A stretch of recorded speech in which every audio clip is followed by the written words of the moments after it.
Hi, everybody. Jonathan Broadbent here. Today is Friday, December 15th, and I am Jonathan Broadbent, your host of UnWoke Academy. And what am I doing? In addition to wishing you peace, I'm letting you know the number of genders. There are two genders, not 100, not 1,000. There are two genders. Why do I bring that up? Because as we talk about unwoke and what that represents, and not just sort of the fear that seems pervasive throughout the marketplace that's everything based, this whole upending of everything that our society has agreed and understands, like rule of law, the concept of justice, our justice system, district attorneys, police, business, what constitutes proper business conduct, this far left woke stuff that's entered into the corporate marketplace and even markets and stock markets, all this stuff.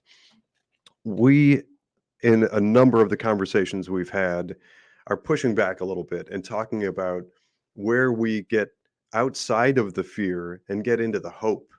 And the hope is what we push for. The hope is creating things like parallel economy and alternative types of business endeavors and investments. So that's really everything across the board. As we talk about fighting back against CBDC, which stands for centralized banking digital currency, and the attached social credit system, which nobody should want other than the few who would control the environment and be rich beyond their wildest dreams and uber powerful and above the law. Everybody else would be in this oppressive state. As we talk about investing in and funding alternatives to that, which is parallel economy, you hear a lot of people talking about different types of transaction that get us away from that state controlled, state mandated, and state audited sort of environment and into things like private membership associations. We talk about that regularly. And I'm still actually, by the way, working on shapes for private membership associations that can be universal. And if we design them right, can be a great seed funding vehicle for micro cap. Cap stands for capitalization. By the way, if you didn't know that, when you look at mutual funds, for instance, that talk about large cap, mid cap, small cap, that's what it means. The capitalization of the company. That means how big they are, basically. And seed funding, micro cap in small regions, like maybe county level, makes a lot of sense for we the patriots, we the people. And again, I use that term internationally. It really refers to, when I say we the people, I mean the citizens of any given country, including, but not limited to, my country of the United States. So we talk about how we invest and where we invest, but there's tremendous opportunity in that local economy. And a couple of days ago, hopefully you caught the episode where I was talking about that local business, and hopefully you have one near you that's just a one-off, maybe a restaurant or a donut shop or some pastries or something good. That's kind of the first thing that comes to mind. Maybe I'm hungry. I'm thinking food all of a sudden, but whatever it is, hardware store, some shop, some store near you that is feeding the local economy. When we're looking at the environment, and we are, where there is just massive regulatory pressure that's crushing small regional local banks, we look at funding vehicles and how small community businesses get their funding. In the past, it used to be that there would be a regional bank that would look at them and evaluate their worth and their business plan and what they've put together and maybe take a risk and gamble on them and lend them money. Growingly, that's not even an option. And when you look at places that are not woke, the ones that clearly come out distinguishing themselves as UnWoke. Those local businesses, and perhaps there's one near you, that is countering the narrative. A great example that comes to mind is like a shooting range or something having to do with weapons or self-defense or those kinds of things. That flies right in the face of what the left are pushing for, which is a dumbed down, weakened society. So those types of businesses are finding it exceptionally difficult to find lending right now. They're going into banks, and even ones with good credit score and great track record and history, and they're able to show progress and growth, they're not getting lending. So we're looking at creating lending sources using we the people. Instead of giving our money, as I keep saying, it's an alternative or maybe an addition to your portfolio to giving money to those mutual funds. By the way, not all mutual funds and invest what I call pooled investments. That's a term you should know. Pooled investments. That refers to like mutual funds, exchange traded funds, and then there are a bunch of other ones that fewer people have heard of, but they're out there, like collective investment trusts and things like it. All of those that are managed portfolios, we need to be cautious about giving money to them because oftentimes, overwhelmingly in this environment, they're steering money into far left woke companies and causes, which harms us multiple ways, including your investment performance.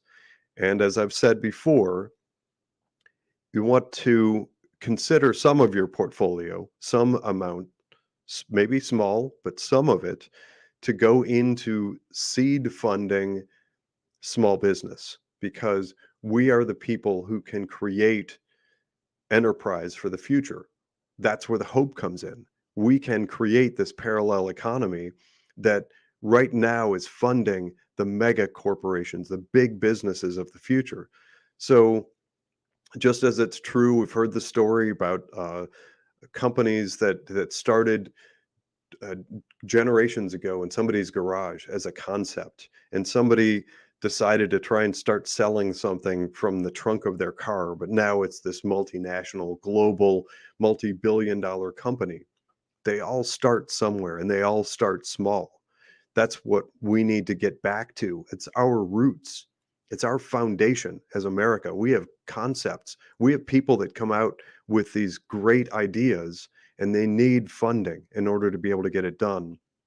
And just like a lot of them max out credit cards and borrow from family, at some point they're going to need some bigger money, and they're going to need to go to something like a community funding apparatus. And the plus side for us, the investors, you, is the potential for really large gains.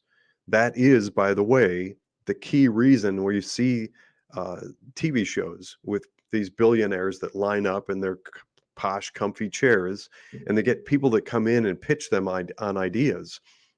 The reason these billionaires want to put their money at risk in these startup ideas is because they know that's where the massive exponential growth potential is. It's not that they know for sure. They're going to make an educated guess, and it's probably a good one, but they don't know for sure which ones might fail and which ones are going to do well. But they're going to buy a bunch of them and build a portfolio, because all it really takes is one or two of those to really take off, and they make massive amounts of money. Why shouldn't that be us, we the people? Instead of putting our money into these far left woke managers who then put our money into these far left woke mega corp multinational multi-billion dollar companies that maybe go a little bit up and maybe go a little bit down, but to have really, let's be honest, there's really not great growth potential. But that brings me to my comment about gender. See if you follow me on this. And part of this comes from a role in my volunteer life. So I volunteer in a role to try and help fight for education in K through 12, which makes me very aware of not just K through 12, but what's happening on college campuses all over the country. And it's not just the country, it's not just the United States, it's really primarily all of the West. It seems like there are children who are going through K through 12 and then going through college and maybe even a master's degree who are coming out effectively still children. They are not ready to take on the rigors of business, of enterprise. And I strongly suspect that that's by design. And I'm connecting a few things, not just from that role of a volunteer in my activities fighting for education and fighting for children and childhood, because I firmly believe in a key principle. I say it often. Education is the key that opens all doors. And the greater the education, the more educated a child is, the more likely they are to open doors for themselves. And we want open doors because those open doors lead to prosperity in your community. And that prosperity leads to lower taxes, lower crime, more opportunity, more wage growth, more job growth, more independent business owners, all these great, wonderful things. The left doesn't want us to think in those terms. The left globalists would love us to continue to live in fear of fill in the blank. It seems like not that long ago, it was murder hornets were supposed to be invading the United States. And then there was Zika, and I don't remember which one came first. And then there's monkeypox and COVID. And what are we on to now? COVID 49, and then with the jabs. And we're supposed to be in fear and hunkered down in our house waiting for the government to come and hand us out something, fix something for us, but they never will. They never truly will. Point to something that government has fixed and made better. I'll wait. It's going to take you a long time. You won't think of anything. They step in and tell us a lot about the thing to be fearful of and how we need to give up more of our rights and we need to pay more in taxes, and then they'll work on fixing that. But meanwhile, it just will continue to erode and get worse, and then some new thing will come along that we're supposed to be afraid of. I want to push for the opposite. I want to push and dig a little bit in today's conversation, encouraging you, we the people globally, to think in terms of finding the next generation of new small business owners, that person in your community who goes out there and risks it to start that bakery or pizza shop or farm to table or hardware store. So you name it, whatever, a machine shop, something, to get together the wherewithal to rent some space, rent some equipment, hire somebody, and start an office and start a business. There's no guarantee. But I will tell you that those are the people, even in failure, and I'm one of them, even in failure, they will go through all of those failures of business and all the being shot down and the difficulties and strife, and they will come out stronger on the other side. Those are the people we need running businesses all over the United States. The left want people who are weak, playing video games, living in mom and dad's basement until they're in their 40s, struggling, not having no aspiration, no inspiration, and simply trying to vote their way out of a nightmare living sort of environment. And that connects back to that 15-minute city thing. Just create a pot of despair and continue to encourage people to try and vote their way out of it, and it will never happen. Meanwhile, government will absorb more and more control and more power, and then government is closely cooperating with and aligned with these globalist banks, and the globalist banks are partnered with the investment managers, and the investment managers are aligned with the politicians, and they create this environment that makes it tough for small business. What we're creating is the opposite. So, at the beginning of the conversation, why'd I bring up two genders? It's because one of the first things that has been done to the West in order to create an environment where this new stuff, this lurch to the left, as I like to call it, this push for global communism, I'm just going to call it that, global communism, because I believe that's what is intended by this Marxist stuff that has nothing to do with our true roots in America and the West in a free society. It has nothing to do with capitalism and free markets. It has nothing to do with growing and developing economies. The first wave of attack was against masculinity. Masculinity has been attacked for decades now. The left do not want people who are strong, masculine men. And close second to that is the attack on femininity. Don't get me wrong. The first thing the left are going to do when they hear this brought up by, especially by somebody like me, is accuse me of being some kind of old school, that I think women have some certain role or men have some certain role. That's not true, and that's not my point. My point is that in order to have the self-determination and the strength and the courage and the wherewithal to go out there and do battle, to fight for the things that you care about and cherish and you want to nourish, you need to understand who you are as a person. And that goes for men and for women.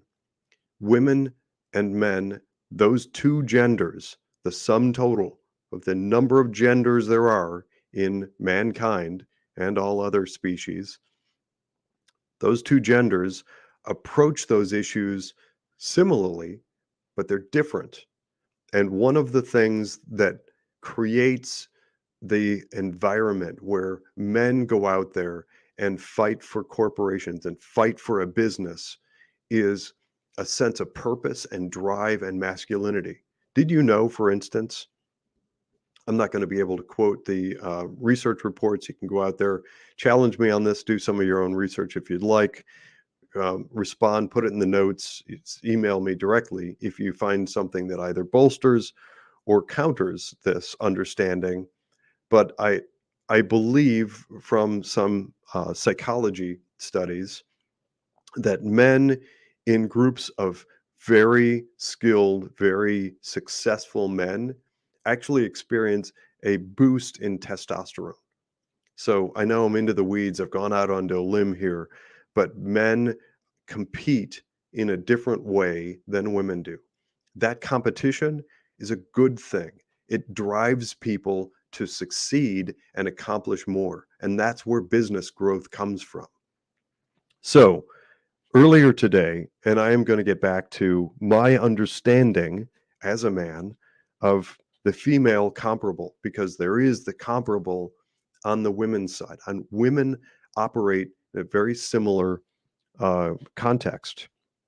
And heck yeah, there's a lot of great sort of overlap, and there isn't any sort of clear definitive line like men only do this or women only do that. That stupid false narrative is garbage that's spewed from the left. The left want to try and create this division, and they want to try to create animosity and oppressor versus oppressed between men and women, and it doesn't exist. In real nature, it doesn't exist. But earlier today, I actually left a meeting and driving back toward my office from the meeting, or was invited to speak, I saw something out of the corner of my eye. It was a kind of a commercial street with a lot of shops on it, mostly machine industrial type of parkway. And out of the corner of my eye, I saw something that is what is it called? It is a combat training facility, for lack of a better, what is it? Combat training nation, all kinds of stuff that caught my eye, and I drove in just on a whim. I went in and met the owner, who has himself and he has accomplished all kinds of great things. I think he said he has 5 black belts and has competed all over the world in various competitions, and he's trained people, and he trains special forces and military types and all that stuff. And we just hit it off. And we had a conversation there. By the way, for anybody that's fishing around for something to try and attack me on social media, which is bound to happen anyway, there were three of us standing. There was a woman there as well who has been working out there for years. She told me that when she first started, I won't remember the numbers. I think she said she first started and she was like 285 pounds or something, and now she's just fit and awesome. And you could tell she's beaming with pride that she's in there pushing herself and competing. So no, it was not just two men standing around talking about masculinity. She had a lot to say as well from her perspective as a woman going through the rigors of workouts and mental and physical discipline and training. My point is that if the left succeeds, they're going to create an environment where that stuff doesn't exist, where all you have are gender confused, weak, disoriented young men who are not able to compete, who are not able to engage meaningfully in any sort of a combat sort of environment. And yes, I include business and politics for that matter. Both are kind of like they're a battle. You have to know yourself in order to engage in that battle meaningfully, which brings me to women. Women do the same thing. It comes, I believe, from a different place, but it's virtually similar. It's virtually identical. It's yin and yang. So women will approach things from a little different perspective, but they need to know and understand themselves to their core. That's where femininity comes in, and understanding they can go into, and that's key, and it's lovely and beautiful and should not be avoided. Women that can go in there and be in a fierce combat role, if that's what they want to do, and leave and know how to be feminine and understand their core. Same thing with men. True men who go through and understand that they are not a harmful threat, as the left would have you believe.